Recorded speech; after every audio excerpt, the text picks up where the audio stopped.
உலகம் முழுதும் பறந்து விரிந்திருக்கும் ஏஆர்ஆர் கிளிக்ஸ் நண்பர்களுக்கு இனிய காலை வணக்கம்.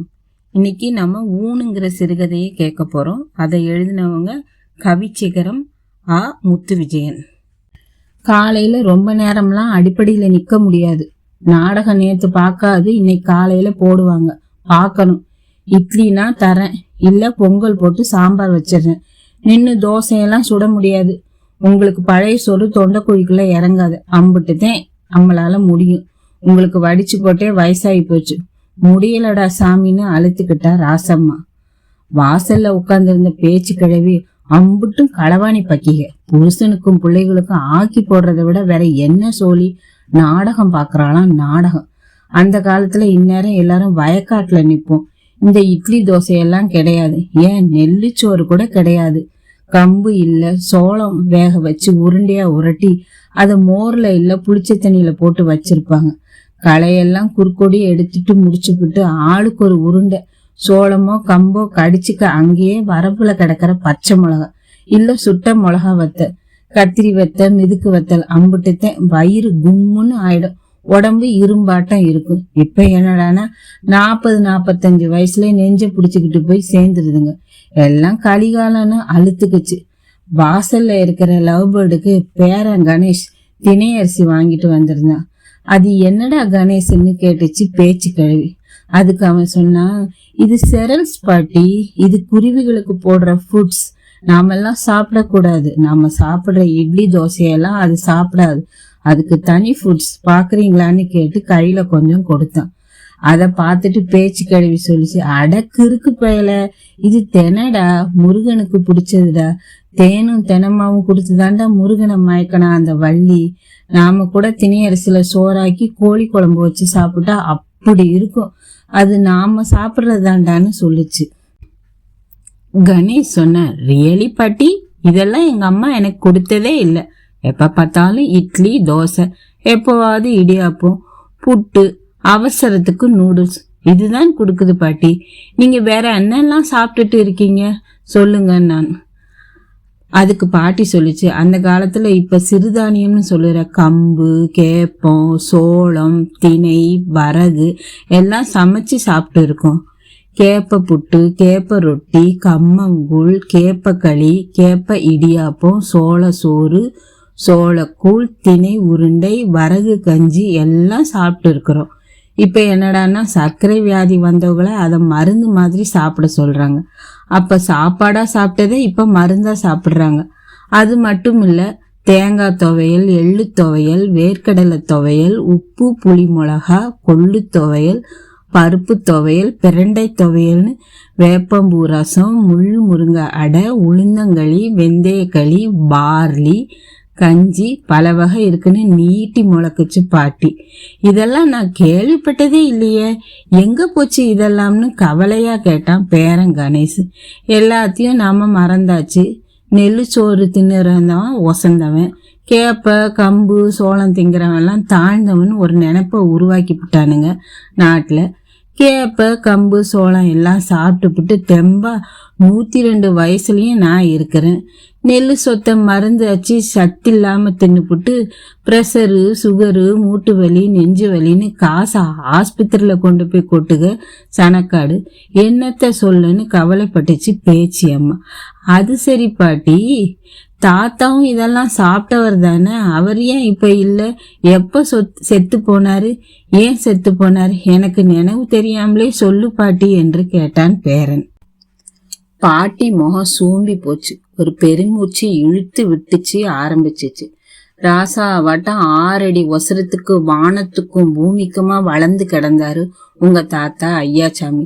2 பேரும் சேர்ந்து கட்டி பிடிச்சாதான் முழுசா அணைக்க முடியும். முறுக்கு மீசை, கருப்பு சாமி மாதிரி களை, ராசாவாட்டம் இருப்பாரு. மருத தேராட்டம் வீதியில வந்தவர். மலை போல சாஞ்சிட்டாரையான்னு வயலுலன்னு சொல்லும் போது பாட்டி கண்ணு கலங்கிடுச்சு. பேரனுக்கு ஒரு மாதிரி ஆயிப்போச்சு. ஏன் பாட்டி, என்னாச்சு அவருக்குன்னு கேட்டான். அதுக்கு பாட்டி சொல்லிச்சு, அதை எப்படி சொல்வேன் என் வாயால? வயலுக்கு மருந்தடிக்க போனவர் வயலிலே கிடந்தாரு நொர தள்ளி. என்னாச்சுன்னு தெரியல, ஏதாச்சுன்னு தெரியல. கொஞ்சம் பேர் என்னமோ கடிச்சிருச்சுன்னு சொன்னாங்க, கொஞ்சம் பேர் அந்த மருந்த குடிச்சு புட்டாருன்னு சொன்னாங்க, இன்னும் கொஞ்சம் பேரு அடிச்சு கொன்னு வாயில விஷத்தை ஊத்தி புட்டாங்கன்னு சொன்னாங்க. மொத்தத்துல போயிட்டாரு என் ஜாமின்னு கண்ணீர் வழிய சொல்லிச்சு. ஏன் அவரை அது மாதிரி செய்யணும்? என்ன காரணம்? யாருக்கு அவர் மேல என்ன கோபம்? கொஞ்சம் விளக்கமா சொல்லு பாட்டின்னு கேட்டேன். திரும்ப ஒரு பெருமூச்சு விட்டுச்சு. பாட்டி சொல்லுச்சு, அவர் செத்ததுக்கு 6 மாசம் முன்புதான் ஒரு சம்பவம் நடந்துச்சு. இவரு காவக்காரரு, ஆளு மாத்தி ஆளு வயக்காட்டுக்கும் காவலுக்கு போவாங்க. ஊரு பூரா நெல்லு விளைஞ்சு கிடந்துச்சு, எல்லாம் நிறபாக்கியமா சரிஞ்சு கிடந்துச்சு. இப்பதான் களவாணிக ஆட்டம் அதிகமா இருக்கும், அதனால காவலும் பலமா இருக்கும். தாத்தாவோட காவல்னா களவாணிக கண்ணுல ரத்தம் வரும். அவர் கையில சிக்குனா அடிக்கிற அடியில 6 மாசம் நடக்க முடியாது. ஓட்டத்துல அவரை மிஞ்ச ஆள் இல்ல, ஜில்லாவில கிடையாது. வேட்டை நாயை விட வேகமா ஓடுவாரு. கூடவே அவர் வளர்க்குற ராசபாளையம் கோம்பண்ண வேட்டை நாயும் போகும். அது ஆடு சதையில கவலை 1/2 கிலோ தேரும். அதனால களவாணிகளுக்கு சிம்ம சொப்பனம் அவரு. அன்னைக்கு பார்த்து ராக்காவலுக்கு போற வீரையா உடம்பு சரியில்லை, அதனால அவரு இவரை பாத்துக்க சொன்னாரு. ஆனா ஊருக்கு தெரிஞ்ச பிரச்சனை ஆயிருங்கிறதுனால ஊர் எல்லை வர அவர் போயிட்டு திரும்புற மாதிரியும் காலையில இவரு பாக்குற மாதிரியும் பேசி வச்சுக்கிட்டாங்க.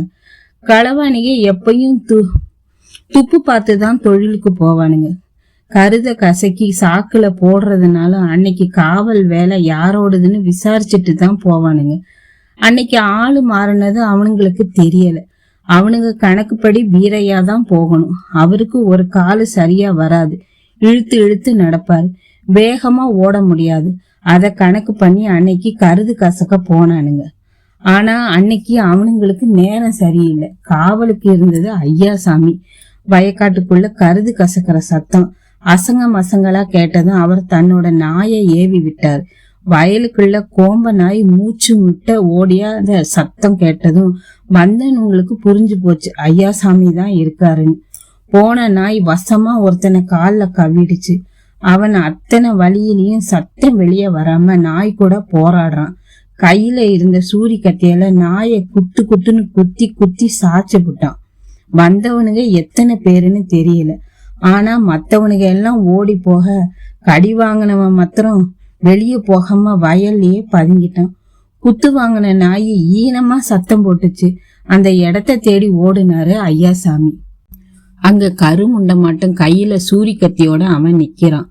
கால்ல ரத்தம் ஒழுகுது, பக்கத்துல நாய் கிடக்குது. அவன் அப்படியே ஒரே அமுக்க அமுக்கி புறங்கைய கட்டி கொண்டாந்துட்டாரு ஐயாசாமி. அன்னைக்கு காலையில வரைக்கும் அவனை கட்டி வச்சிருந்தாங்க. ஆனா அவன் காலையில பொணமாயிட்டான். ராத்திரியே அவன் எதையோ குடிச்சு இல்ல குடிக்க வச்சு அவனோட ஆளுக கொண்டு போட்டாங்க. சிக்குன எல்லாரும் புடிப்படுவோம்னு அவனை காவு கொடுத்துட்டாங்க. இது நடந்தவொன்னு ஊருக்குள்ள ஒரே பேச்சு, ஐயாசாமி சாக்கிறதையா இருக்கணும், ஏன்னா எப்படியும் இதுக்கு பழி வாங்குவானுங்க களவானிங்கன்னு. ஆனா ஐயாசாமி அதை பத்தி கொஞ்சமும் கவலைப்படல. கையில கிடைக்கட்டும், அவனுங்க சிக்குனானுங்க செத்தானுங்கன்னு சொல்லிட்டு அவர் பாட்டுக்கு திரிஞ்சார். பொதுவா சம்பவம் எதுவும் உடனே நடக்காது, கொஞ்சம் ஆற போட்டுத்தான் செய்வானுங்க. 6 மாசம் ஆச்சு அது நடந்து. அடுத்து உழவு வேலை நடக்க ஆரம்பிச்சது. இப்ப காவலுக்கு வேலை இல்லை, ஏன்னா கருதும் இல்லை, எல்லாம் நாத்து தான். அப்ப ஐயாசாமி உரப்பொடி போடுறது, மருந்து அடிக்கிறது, வரப்பு வெட்டுறது மாதிரி வேலைக்கு போறது வழக்கம். அன்னைக்கும் அப்படித்தான் வீட்டுல என்கிட்ட கம்பங்குழ கிண்டி கருவாட்டு குழம்பு வைக்க சொல்லிட்டு வயலுக்கு மருந்து அடிக்கிற மிஷினோட போனாரு. எப்பவுமே காலையில 6 மணிக்கு போனா 10 மணிக்கு வந்துருவாரு. அன்னைக்கு 10 மணி ஆச்சு, 11 மணி ஆச்சு, வரல. அதுக்குள்ள தன்னோட வயலுக்கு தண்ணி பாய்ச்ச போன தங்கசாமி வயல்ல ஐயாசாமி விழுந்து கிடந்ததை பார்த்திருக்காரு. உடனே பக்கத்துல போய் பார்த்தா அவர் வாயில நுர தள்ளி இருந்திருக்கு. ஆளுகளை கூப்பிட்டு போய் தூக்குனா தூக்க முடியல. 6-7 பேர் போய் தூக்கியாந்து என்னத்தையோ கரைச்சி ஊத்தி வாயில ஊத்துனாங்க. ஆனா வைத்தியர் பார்த்துட்டு சோலி முடிஞ்சிருச்சுன்னு சொல்லிட்டாரு. நானும் அலறி அடிச்சு போய் பாக்குறேன், என் ராசா சாஞ்சி கிடக்காருயா, ஆலமரம் மாதிரி. அந்த ஆலமரத்தை சாச்சு புட்டானுங்களே, சொன்ன மாதிரி என் ராசாவை பார்க்க முடியலையா, இருந்த கோலம் அப்படி நினைப்பில்லாம இருந்தது நான் பார்த்ததே இல்லையே. என் ஜாமி போயிட்டாரியா, ஊரு காவல் காத்த எல்லா சாமியா என் ராசா. ஊரு காக்காம விட்டுருச்சே, அவரை நேரா சண்டை போட்டு ஒன்னும் பண்ண முடியாதுன்னு தெரிஞ்சுக்கிட்டு சதி பண்ணி சாஞ்சி புட்டானுங்களேன்னு சொல்லும்போது பாட்டி அடக்க மாட்டாம கண்ணீர் சிந்துச்சு. அப்ப சொல்லுச்சு, பேராண்டி அவரை சாச்ச மாதிரி அம்மா எல்லாரையும் சாச்சி புட்டானுங்கய்யா, கண்டதை திங்க சொல்லி இனிமே போனது வராதையா, இருக்கிறதையாவது பாப்போம் முழிச்சுக்கன்னு சொல்லுச்சு. அதுக்கு நான் என்ன செய்யணும்னு கேட்டேன். பேரன் கணேசு சாப்பாட்டுல கவனம் வைராசான்னு சொல்லிட்டு கீழே நிக்கிற கோழிகளுக்கு கம்பும் கேப்பையும் போட்டுட்டு அதுக கொத்தி திங்கிறத பார்த்துக்கிட்டு இருந்துச்சு கண்ணுல நீர் வழிய. இத்துடன் இக்கதை நிறைவடைந்தது. மீண்டும் ஒரு கதையுடன் உங்களை சந்திக்கிறேன். Like, share, comment, subscribe to my channel ARR Clicks.